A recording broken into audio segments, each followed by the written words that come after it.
नमस्ते विद्यार्थी मित्रांनो, आपण त्या दिवशी एकचल समीकरण कशी सोडवायची, त्याच्यात एकच चल असतं, त्याच्यात समानतेचं चिन्ह असतं, दोन्ही बाजूनी एकच क्रिया जर केली म्हणजे इकडे जर 2 - 2 केले, दुसऱ्या बाजूला 2 - 2 केले म्हणजे त्याच्यातून -2 केलं तर किंमत सारखीच राहते.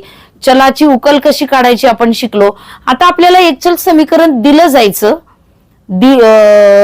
दिल्यानंतर सोडवायचं कसं हे आपण शिकलो. आता आपण एकचल समीकरण तयार करायचं आणि मग ते सोडवायचं. हे खूप मुलांना अवघड वाटतं, परंतु मी अतिशय सोप्या पद्धतीने सांगणार आहे, तर त्याप्रमाणे नीट लक्ष द्यायचं, व्हिडिओ शेवटपर्यंत पाहायचा आहे. आणि याच्या अगोदरचा व्हिडिओ पाहिला नसेल तर तो पहिला पाहून घ्यायचा आहे. आणि आपली 7वीची पुस्तकं सुद्धा काही दिवसातच येत आहेत, तर ती जरूर तुम्ही वापरायची आहे. खाली दिलेल्या क्रमांकावर संपर्क करायचा आहे. चला तर मग आता हे उदाहरण समजून घेऊया. एका आयताची लांबी रुंदीपेक्षा 20 ने अधिक आहे, त्याची परिमिती 160 मीटर आहे, तर त्याची रुंदी किती. आता इथे लांबी नाही, रुंदी नाही, काहीच माहित नाही, फक्त त्या दोघांची तुलना दिलेली आहे. मग आपल्याला आता इथे चल वापरून समीकरण तयार करायचं आहे. पण चल वापरताना कशाला x मानायचं हेच मुलांना समजत नाही, आणि हेच मी तुम्हाला सांगणार आहे की बघा, कोणतंही लांबी किंवा रुंदी कोणीही x मानलं तरी चालतं, परंतु समीकरण सोपं होण्यासाठी तुम्हाला एक ट्रिक सांगते की या उदाहरणामध्ये लांबी रुंदीपेक्षा असं म्हटलेलं आहे. काय म्हटलेलं आहे? लांबी रुंदीपेक्षा किंवा लांबी रुंदीच्या. ज्याला पेक्षा लागलेला आहे किंवा च्या लागलेला आहे त्याला x मानायचं. बघा आता रुंदी बरोबर x, रुंदी बरोबर x मानू. मग लांबी काय होणार? रुंदीपेक्षा 20 ने अधिक. अधिक म्हणजे आपण काय करतो? पुढे जातो. पुढे जातो म्हणजे त्याच्यात मिळवतो. मग जर रुंदी जर 10 असेल तर लांबी काय होणार? 30 असणार. 20 ने अधिक म्हणून लांबी काय होणार? x अधिक 20. आता तुम्हाला लांबी मिळाली, रुंदी मिळाली. तुम्ही 5वीत 4थीतच शिकलेला आहात. परिमिती आयताची कशी काढायची? समोरासमोरील बाजू समान असतात म्हणजे रुंदी आहे x आणि लांबी आहे x अधिक 20. परिमिती काढताना तुम्हाला काय करावं लागेल? 2 गुणिले रुंदी, कारण 2 रुंद्या असतात म्हणून 2 गुणिले रुंदी अधिक 2 गुणिले लांबी ही त्याची परिमिती येणार आहे. काय येणार आहे? ही परिमिती. आणि परिमिती आपल्याला दिली आहे म्हणजे ही परिमिती आणि ही परिमिती सारखीच असणार आहे. 160 मीटर आहे. मीटर नेहमी एकक लावूनच ठेवायचं म्हणजे शेवटी चुकत नाही. आता आपल्याला हे समीकरण तयार केलेलं आहे. ह्याला 2 ला x गुणिले आहेत म्हणून 2x अधिक 2 हे कंसातील प्रत्येक पदाला गुणिले असतात. 2 गुणिले x 2x अधिक 40 बरोबर 160. आता 2x अधिक 2x काय होणार? 4x. ज्याला चल सारखं असतं त्याचीच बेरीज वजाबाकी होते. अधिक 40 बरोबर 160. आता हे 40 अधिक आहे, तिकडे गेल्यावर काय होणार? वजा होणार. मग 4x बरोबर 160 वजा 40. मग किती झाले? 4x बरोबर 120.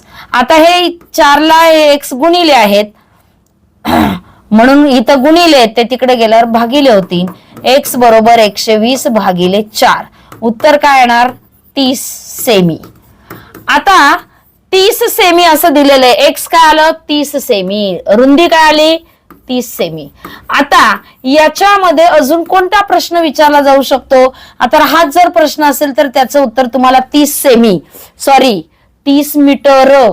बघा चुकते असं. 30 मीटर जे एकक दिलेलं आहे त्याच्याकडे लक्ष द्यायचं, नाही तर उत्तर चुकतं. 30 मीटर, 30 मीटर. आता जर याच्या पुढे विचारलं की एका आयताची लांबी रुंदीपेक्षा 20 ने अधिक आहे, त्याची परिमिती 160 मीटर आहे, तर त्या आयताचे क्षेत्रफळ काय? आता क्षेत्रफळाचं सूत्र पाठ असेल तुमच्याकडे. आता तुम्हाला रुंदी माहिती झालेली आहे. रुंदी काय आहे? 30. लांबी काय आहे? त्याच्यात 20 मिळवले म्हणजे काय बघा, लांबी मिळाली तुम्हाला 50, रुंदी मिळाली तुम्हाला 30, आणि मग आता क्षेत्रफळाचं सूत्र आयताच्या काय आहे, लांबी गुणिले रुंदी म्हणजेच 50 गुणिले 30 बरोबर 1500 चौरस मीटर. क्षेत्रफळाचं एकक चौरस असतं. म्हणजे रुंदी किती असाही प्रश्न विचारला जाऊ शकतो, क्षेत्रफळ किती असाही प्रश्न विचारला जाऊ शकतो. कोणत्याही पद्धतीनं प्रश्न विचारला तरी सांगता आलं पाहिजे. किंवा त्या आयताकृती जागेला फरशा बसवण्याचा खर्च 70 रुपये मीटर चौरस मीटर प्रमाणे असेल तर किती, मग एका चौरस मीटरला 70 रुपये तर 1500 चौरस मीटरला किती, अशी आणखी काठिण्य पातळीची उदाहरणं होत जातात. अशा पद्धतीने आता तुम्हाला समीकरण तयार कसं करायचं कळलेलं आहे की ज्याला च्या किंवा पेक्षा लागलेला आहे त्याला एक्स मानायचं आणि मग त्याची तुलना कशी केली त्यानुसार समीकरण तयार करायचं. आता याच्यानंतरचं उदाहरण कसं आहे ते आपण लगेच पाहू. आता हे तिसरं उदाहरण आपण समजून घेऊया. हे उदाहरण खूप आपल्याला त्रास देतं, समजतच नाही. फक्त कल्पना करा की आपण जर बोटीने चाललोय, जसा प्रवाह वाहतोय, समजा ही नदी अशी वाहते, अशी वाहते इकडून इकडं, तर याच दिशेने तुम्हाला जायचं असेल तर तुम्ही भरभर जाणार, कारण पाणी पण तुम्हाला रेटत असतं पुढे पुढे. पण जर इकडून तुम्हाला इकडे यायचं असेल तर तुम्हाला जास्त वेळ लागणार किंवा तुमचा वेग कमी होणार. तुम्हाला तेवढंच अंतर, म्हणजे तुम्हाला इथून निघाल्यावर इथं पोहोचायचे तर इकडून इकडे जाण्यासाठी तुम्हाला कमी वेळ लागणार आणि इकडून इकडे जाण्यासाठी तुम्हाला जास्त वेळ लागणार, कारण तुम्ही प्रवाहाच्या विरुद्ध दिशेने जातात. विरुद्ध दिशेने जाताना आपल्याला त्रासच होतो. एखाद्याच्या मताच्या विरुद्ध काम करायचं म्हटलं तरी आपल्याला त्रासच होतो. तसंच आहे हे प्रवाहाचं सुद्धा. बघा आता हे उदाहरण कसं समजून घ्यायचं. मी काही भाग इथे लिहून ठेवलेला आहे म्हणजे तुमच्या पटकन लक्षात येईल की बघा काय लिहिलंय. आपण या उदाहरणात माहिती काय दिलेली आहे, एका बोटीला एका ठिकाणाहून दुसऱ्या ठिकाणी जाण्यासाठी प्रवाहाच्या विरुद्ध दिशेने जायचं असेल तर तुम्हाला 8 तास लागतात आणि तेवढेच अंतर प्रवाहाच्या दिशेने गेल्यास मात्र 7 तास लागतात. म्हणजे 1 तास कमी लागतो जर तुम्ही प्रवाहाच्या दिशेने गेलात तर. आणि जर प्रवाहाचा वेग म्हणजे नदी वाहते त्या प्रवाहाचा वेग जर 2 किलोमीटर पर आवर म्हणजे एका तासाला 2 किलोमीटर जात असल्यास बोटीचा वेग किती, तर बोटीचा वेग बघा. आता इथे माहिती काय दिलेली आहे, आपल्याला बोटीचा वेग माहिती नाही म्हणून आपण एक्स मानलं. प्रवाहाचा वेग आहे 2 किलोमीटर पर आवर, ही माहिती लिहिलेली आहे. मग प्रवाहाच्या विरुद्ध दिशेनं जर तुम्हाला जायचं असेल तर तुम्हाला बोटीचा वेग आणि प्रवाहाचा वेग यांची वजाबाकी करावी लागेल. काय करावं लागेल, प्रवाहाच्या विरुद्ध दिशेनं जायचं असेल, हे प्रवाह विरुद्ध दिशा शॉर्टकट मध्ये लिहिते. प्रवाहाच्या विरुद्ध दिशेने जायचं असेल तर बोटीचा वेग आहे एक्स आणि प्रवाहाचा वेग आहे 2 किलोमीटर पर आवर. आता प्रवाहाच्या दिशेने जायचं असेल, प्रवाहाच्या दिशेने, तर तेच सूत्र आहे, फक्त तुमची अधिक होते. बोटीचा वेग एक्स अधिक प्रवाहाचा वेग 2. बघा तुम्हाला फरक कळलाय. बघा मी मांडणी कशी केली आहे की बोटीचा वेग आणि प्रवाहाचा वेग यांची वजाबाकी होते केव्हा, प्रवाहाच्या विरुद्ध दिशेने जायचं असेल तर. आणि प्रवाहाच्या दिशेने जायचं असेल तर बोटीचा वेग आणि प्रवाहाचा वेग यांची काय होते, बेरीज होते. हे लक्षात राहिलं. आता आपल्याला एका तासामध्ये म्हणजे संपूर्ण आपल्याला अंतर काढायचं, तेच अंतर असणार आहे की नाही. आता इथं